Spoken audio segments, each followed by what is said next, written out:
बहुत पुरानी बात है। एक आदमी था जिसे एक बीमारी थी, बहुत ही ज्यादा बोलने की। वह 2 मिनट भी शांत नहीं रह सकता था। दवाई के रूप में उसे बोलना जरूरी था, अन्यथा उसके शरीर में हलचल होने लगती थी। उसे किसी भी विषय में हर 2 मिनट में बोलना ही होता था। वह आदमी भी इससे बहुत परेशान था और सोचता था कैसे इससे छुटकारा पाऊं। वह गुरु की तलाश में बाहर निकला। उसे एक पेड़ के नीचे एक गुरु साधना में लीन दिखाई दिए। उसने सोचा यही शायद मेरी मदद कर सकते हैं। वह साधना पूरी होने का इंतजार करने लगा। जैसे ही गुरुजी साधना से बाहर आए, वह आदमी उनके चरणों में गिर गया और बोला, गुरुजी, मैं आपका शिष्य बनना चाहता हूँ। गुरुजी ने भी उसको अपना शिष्य बना लिया। बाद में गुरुजी को इस बात का पता चला कि उस आदमी को बहुत ही ज्यादा बोलने की आदत है। वो आदमी 2 मिनट भी चुप बैठ नहीं सकता। वो आदमी हर रोज गुरुजी से एक ही बात पूछता कि गुरुजी, इस दुनिया का सबसे बड़ा ज्ञान क्या है?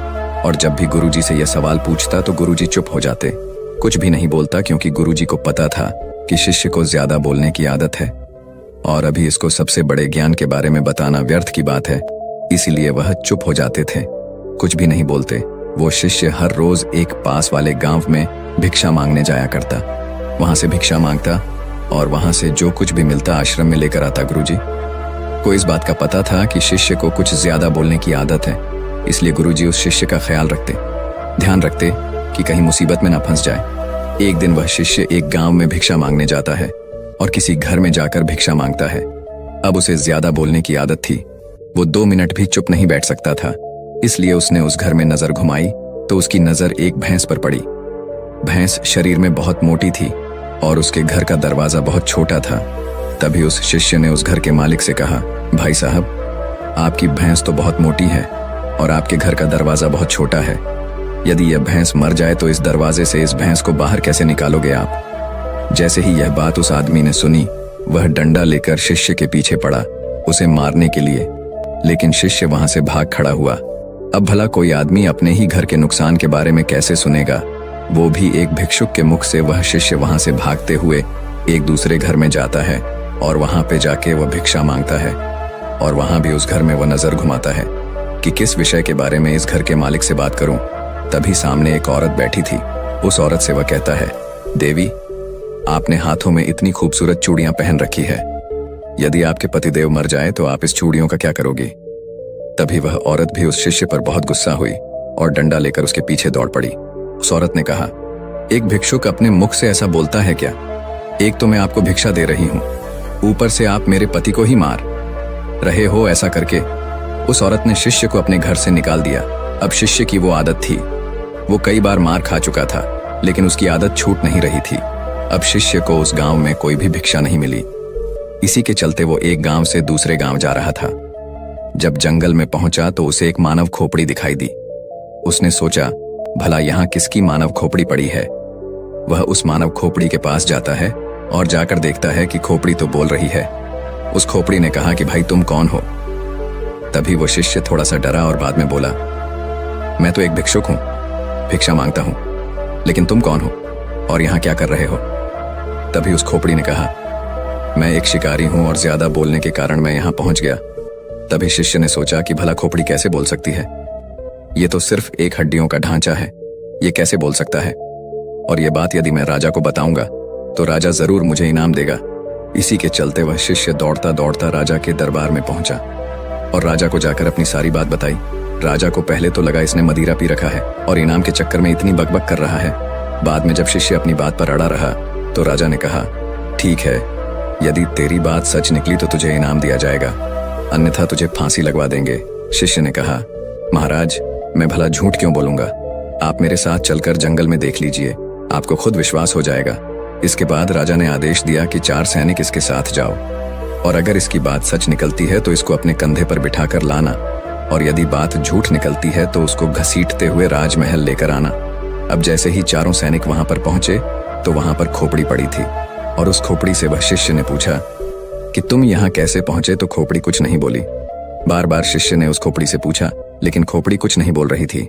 बहुत देर होने के बाद सैनिकों ने उस शिष्य को पकड़ लिया और घसीटते हुए राजमहल में लेकर आए और राजा से आकर कहा कि महाराज जी, ये तो झूठ बोल रहा है, खोपड़ी तो वहां पड़ी है, लेकिन खोपड़ी भला कैसे बोल सकती है? ये तो मूर्ख आदमी है, इसको तो कुछ पता ही नहीं है। तभी राजा ने आदेश दिया कि इस आदमी को फांसी पर लटका दो। इतना सुनते ही वह आदमी थर थर कांपने लगा और अपने गुरु को याद किया। गुरुदेव, आज मुझे बचा लीजिए, नहीं तो आज मेरी मौत पक्की है। जैसे ही शिष्य अपने गुरु से अर्जी करता है, गुरु को आश्रम में बैठे बैठे आभास हो जाता है कि शिष्य मुसीबत में पड़ गया है और वह ज्यादा बोलने के चक्कर में ही मुसीबत में पड़ा है। गुरु भी जल्दी जल्दी अपने शिष्य के पास आता है और राजा को जैसे तैसे समझाकर उस शिष्य को वहां से छुड़ा देता है और शिष्य और गुरु दोनों ही आश्रम में वापस आ जाते हैं।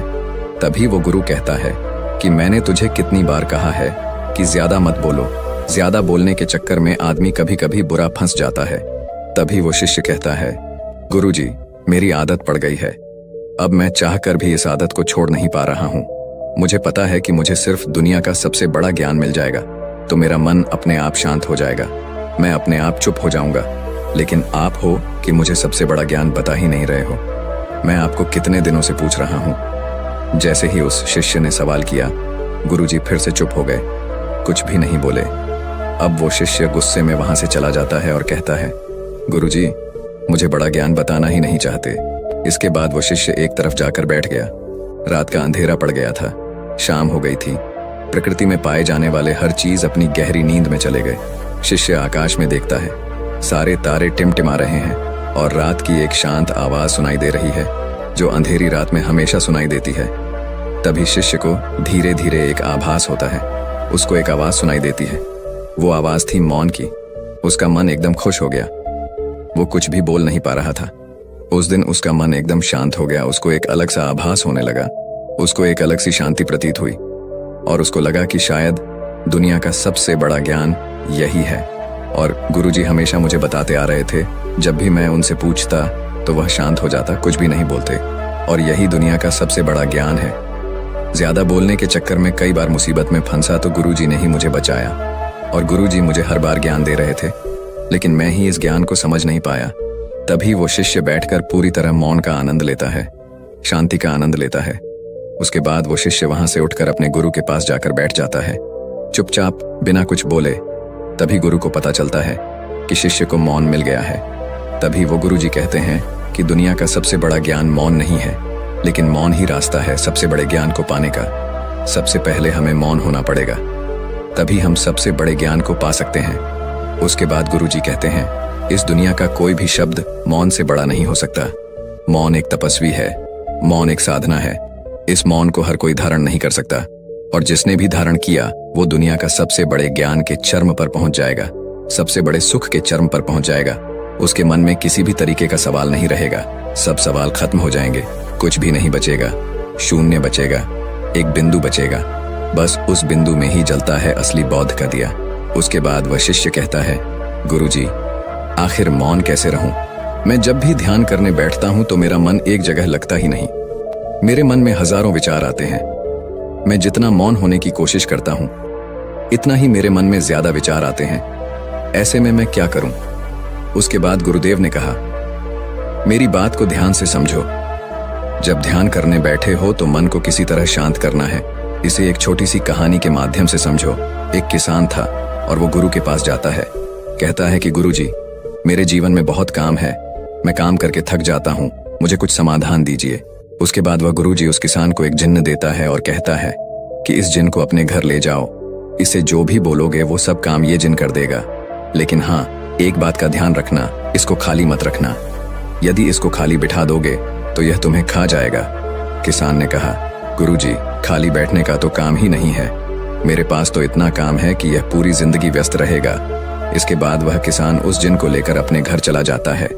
लेकिन वह जिन्न था, हर काम को बड़ी जल्दी कर देता था। उसने तुरंत किसान का काम कर दिया। जब खाली हुआ तो किसान ने अड़ोसी पड़ोसियों के काम करवाए, फिर भी लेकिन वह जल्दी से काम को खत्म कर देता और काम खत्म करके वापस किसान को बोलता कि मुझे जल्दी काम दो, नहीं तो मैं तुम्हें खा जाऊंगा। अब किसान इस चीज से परेशान होने लगा। वो वापस उस जिन्न को गुरुजी के पास लेकर गया और कहा, गुरुजी, अब इसका समाधान दीजिए, ये तो बड़ा जल्दी काम को कर देता है और मुझे खाने के लिए कहता है। तभी वो गुरुजी उस जिन्न को और किसान को लेकर उस खेत में जाते हैं और उस जिन्न को कहता है कि एक बांस का डंडा लेकर आओ। वो जिन्न एक बांस का डंडा लाता है और गुरुजी उसको खेत में रोप देते हैं। उस डंडे को रोपकर उसके बाद गुरुजी उस जिन को कहते हैं, जब भी तुम्हें यह किसान कोई काम के लिए बोले और काम खत्म हो जाए तो इस डंडे पर चढ़ना और उतरना। तुम्हारे पास जब काम ना हो तो यह काम करते रहना। ये सुनते ही किसान बहुत खुश हो गया, क्योंकि उसको समाधान मिल गया था। अब अगर जिनके पास काम नहीं रहेगा तो वो डंडे पे उतरता चढ़ता रहेगा। अब वो किसान को परेशान नहीं करेगा। हमें ध्यान के समय में अपने मन को सांस के साथ बांध देना है। जैसे सांस बाहर जाती है तो उसके साथ मन को बाहर, और जैसे ही सांस अंदर जाती है तो मन को अपने अंदर। धीरे धीरे इसका अभ्यास करते जाओ। धीरे धीरे आपका मन शांत हो जाएगा। ऐसा नहीं है कि सिर्फ तुम ध्यान के समय ही ऐसा करो। जब भी तुम कुछ काम करते रहो, कहीं जा रहे हो, किसी से बात कर रहे हो, उस समय मौन रहकर अपनी सांस पर ध्यान दो। अपने मन के अंदर की आवाज को सुनो, सांस की आवाज को सुनो और उसी के साथ अपने मन को जोड़ दो। धीरे धीरे आपका मन पूरी तरह शांत हो जाएगा। जब भी कभी बोलना पड़े, किसी को जवाब देना पड़े, पहले याद कर लो कि क्या बोलना है। उसके बाद कम से कम 5 सेकंड रुक जाओ। उसके बाद ही अगले को जवाब दो। इससे तुम्हारा ज्यादा बोलने की आदत भी कम हो जाएगी। और जब तुम्हारे पास बोलने के लिए 2 ही बातें हो, उनमें से एक ही बात बोलो। और जब तुम्हारे पास बोलने के लिए 3 बातें हो तो उसमें से 2 ही बातें बोलो। धीरे धीरे ज्यादा बोलने की आदत चली जाएगी, क्योंकि हमारे मन को शांत करने से पहले चुप तो रहना ही होगा। जुबान को बंद करना ही पड़ेगा। शांति को मुंह से बोलकर या लिखकर नहीं बताया जाता, उसे सिर्फ अनुभव किया जा सकता है।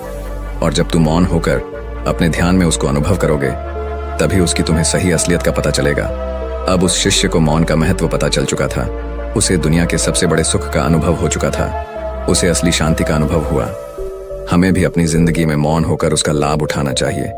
इस मौन के अंदर जो शांति है, उसका वास्तव में कोई अद्भुत अनुभव होगा, क्योंकि इतने बड़े बड़े संतों ने, भगवान बुद्ध ने इसको सबसे सर्वोपरि बताया है, सबसे बड़ा सुख बताया है और ज्ञान का पहला मार्ग बताया है। तो हमें भी अपने जीवन में मौन होकर अपने मन को शांत करके इसका अनुभव जरूर करना चाहिए।